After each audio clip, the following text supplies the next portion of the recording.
বর্তমান সময়ে নাগরিকত্ব সংশোধনী আইন সিএএ নিয়ে সাধারণ মানুষের মনে যে বিভ্রান্তি ও আতঙ্ক তৈরি হয়েছে তা দূর করতেই আজ হেলেঞ্চার টালিখোলা মোড়ে মায়ের ইচ্ছে লজে একটি বিস্তারিত সচেতনতা শিবিরের আয়োজন করা হয়। শিবিরটির আহ্বানে ছিলেন প্রাক্তন বিধায়ক ও বিজেপি রাজ্য নেতা মাননীয় দুলাল চন্দ্র বর।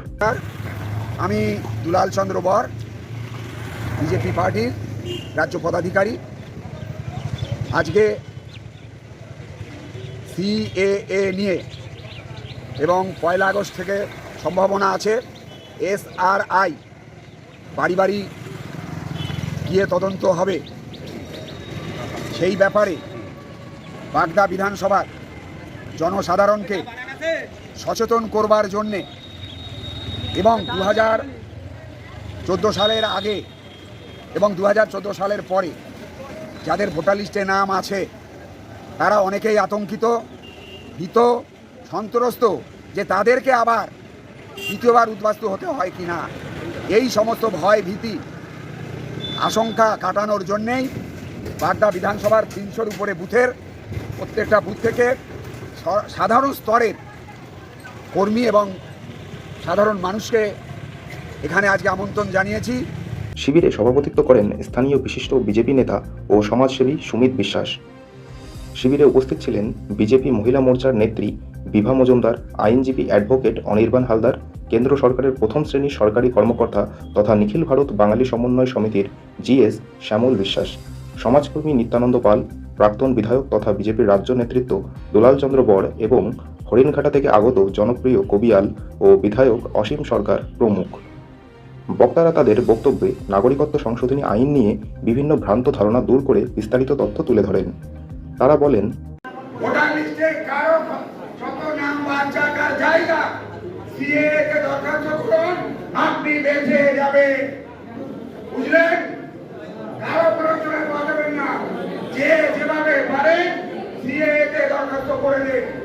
প্রধান বক্তারা ব্যাখ্যা করেন, যে ব্যক্তি অ্যাপ্লিকেশন করবে ফর সিটিজেনশিপ অর্থাৎ নাগরিকত্বের জন্য,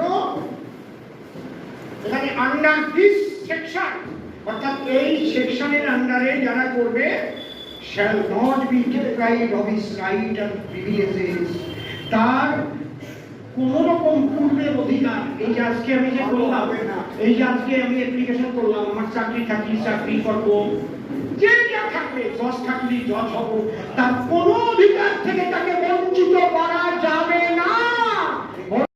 সিএএ 2014 সালের 31শে ডিসেম্বরের আগে বাংলাদেশ, পাকিস্তান এবং আফগানিস্তান থেকে ধর্মীয় কারণে নির্যাতিত হয়ে ভারতে আগত হিন্দু, শিখ, বৌদ্ধ, জৈন, খ্রিস্টান ও পার্সি সম্প্রদায়ের মানুষদের নাগরিকত্ব দানের উদ্দেশ্যে তৈরি হয়েছে।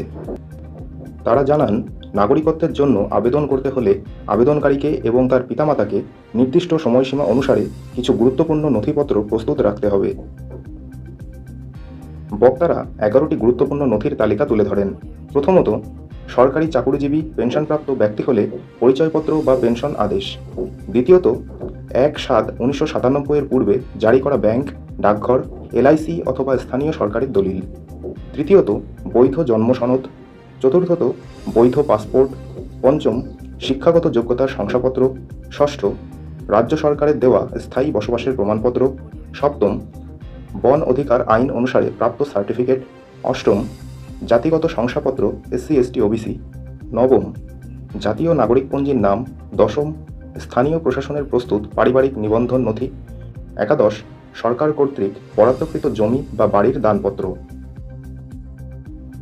এদিন বক্তারা 3টি সময়সীমা অনুযায়ী আলাদা আলাদা নথি গুছিয়ে রাখার গুরুত্ব ব্যাখ্যা করেন।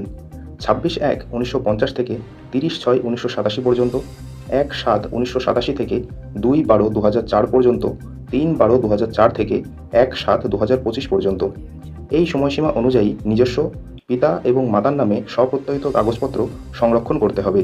উল্লেখযোগ্যভাবে ভোটার তালিকায় নাম থাকাটিও একটি গুরুত্বপূর্ণ প্রমাণ হিসাবে গণ্য হবে। বিশেষ করে বিহার বা পশ্চিমবঙ্গের কিছু ভোটার তালিকা যেখানে নাগরিকত্বের যোগ্যতার তারিখ উল্লেখ করা থাকে। বর্তমান আইনে উদ্বাস্তুদের প্রয়োজনীয় সচেতনতা ছাড়া নাগরিকত্ব টিকিয়ে রাখা সম্ভব নয়। তাই আজ থেকেই প্রত্যেককে নিজের ও পরিবারের প্রয়োজনীয় নথি সংগ্রহ করা দরকার বলে শিবিরের শেষে বক্তারা জনগণের উদ্দেশ্যে স্পষ্ট বার্তাটি দেন। সচেতনতা ছাড়া অধিকার রক্ষা অসম্ভব। তথ্যই শক্তি, তাই সকল বিভ্রান্তি ছেড়ে ফেলে সংরক্ষণের কাজ শুরু করতে হবে। শিবিরে মহকুমার বিভিন্ন এলাকার প্রচুর সাধারণ মানুষ উপস্থিত ছিলেন। আগতদের অনেকেই নিজেদের অজানা প্রশ্ন তুলে ধরেন, যার উত্তর দেন আইনজীবী ও বিশিষ্ট নেতারা। উল্লেখ্য, এই সিএএ ও নাগরিকত্ব বিষয়ক সচেতনতা শিবিরটি সঞ্চালনা করেন বনগাঁর বিজেপি নেতা গোবিন্দ বিশ্বাস।